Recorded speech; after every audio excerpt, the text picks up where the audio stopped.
안녕하세요. 애니메이션을 사랑하는 애니맘입니다.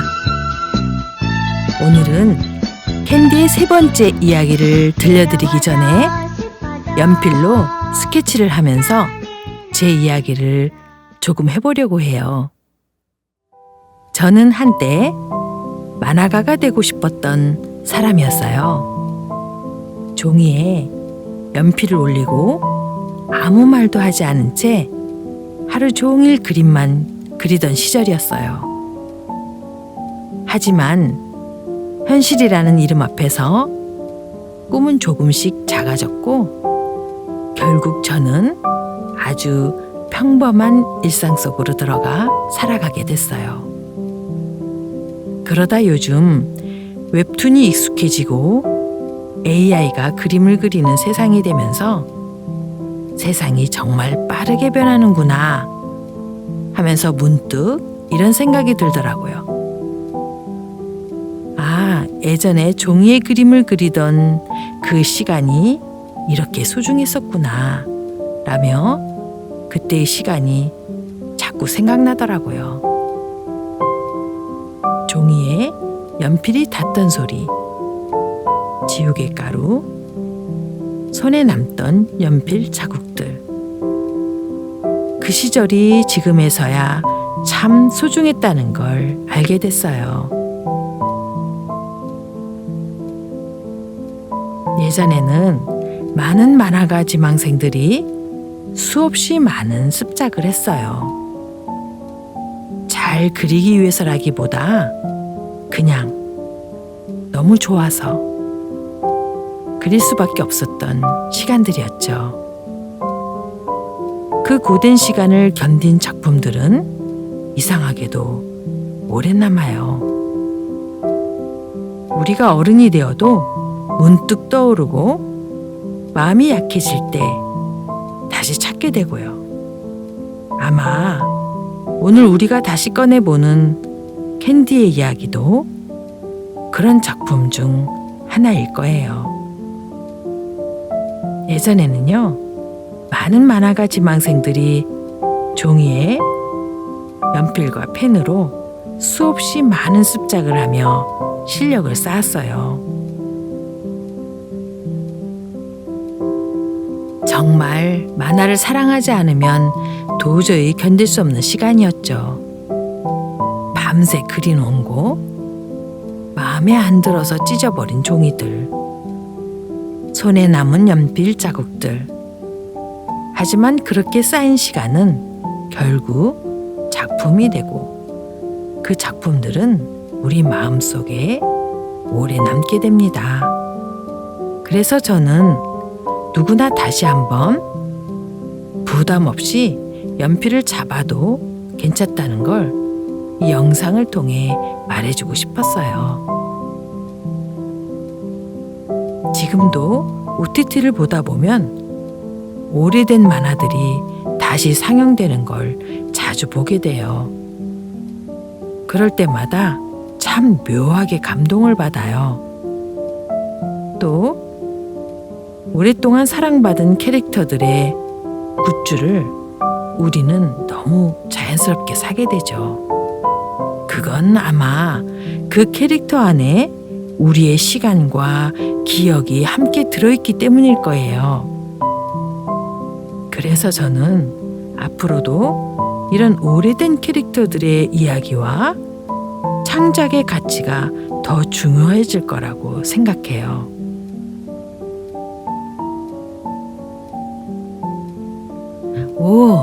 이제 슬슬 이야기를 시작해야 할 것 같네요. 가끔은 이렇게 그림을 그리면서 제 이야기도 함께 들려드릴게요. 편집하다 보니까 의외로 여백의 시간이 많더라고요.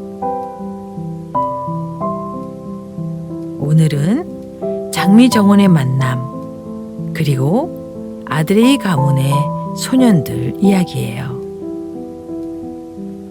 캔디의 세 번째 이야기는 두 번째 이야기에서 조용히 이어집니다.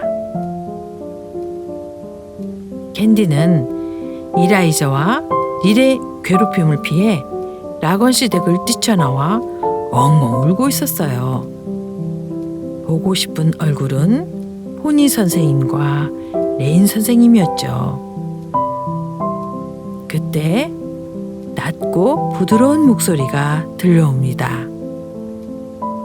울지마 꼬마 아가씨. 고개를 들자 장미덩굴이 가득한 정원 한가운데 소년이 서 있었어요. 6년 전 포니의 동산에서 만났던 그 왕자님과 너무도 닮은 얼굴. 왕자님? 캔디의 목소리는 조심스러웠고 소년은 미소를 지으며 말합니다. 우는 얼굴보다 웃는 얼굴이 더 잘 어울려.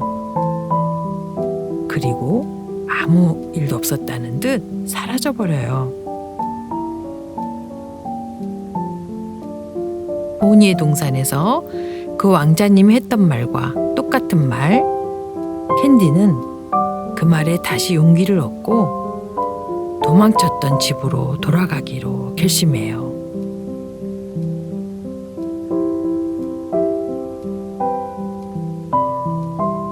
다음 페이지 이야기를 이어가기 전에 장미정원에서 만난 이 미소년 이야기를 조금 더 해볼게요.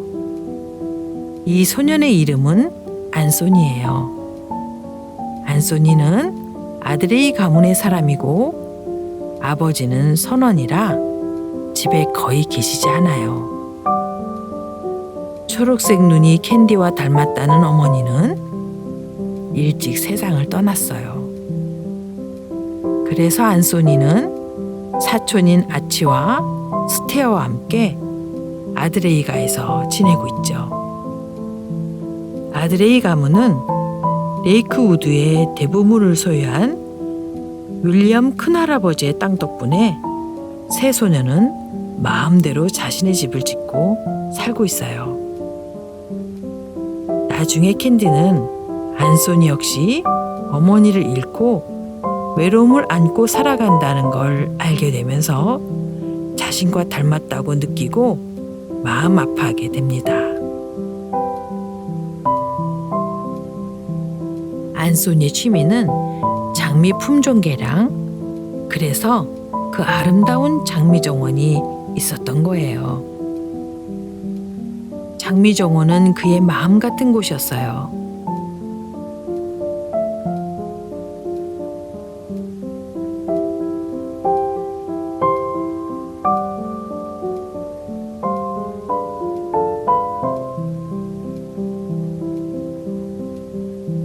다시 돌아온 캔디를 본 이라이자와 닐은 분노하며 어머니에게 캔디를 장래에 전용 하녀로 삼아달라고 말합니다.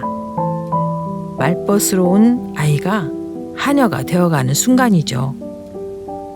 캔디는 울지 않고 견뎌보기로 합니다. 시간이 날 때마다 장미 정원을 찾아가 그 왕자님과 닮은 안소니를 다시 만날 수 있기를 바라면서요. 그러던 어느 날 폭포가 흐르는 이상한 문 앞에 도착해요. 방울을 건드리자 문이 열리고 물이 쏟아지며 소년의 목소리가 들립니다. 살려줘! 캔디는 주변에 있는 밧줄을 던져 살려주지요. 캔디가 수영을 못하냐고 묻자 멋진 실크 블라우스를 입은 아치볼트는 이 옷을 적실 수 없어서 수영을 안 해 라고 말해요. 캔디는 피식 웃게 되지요.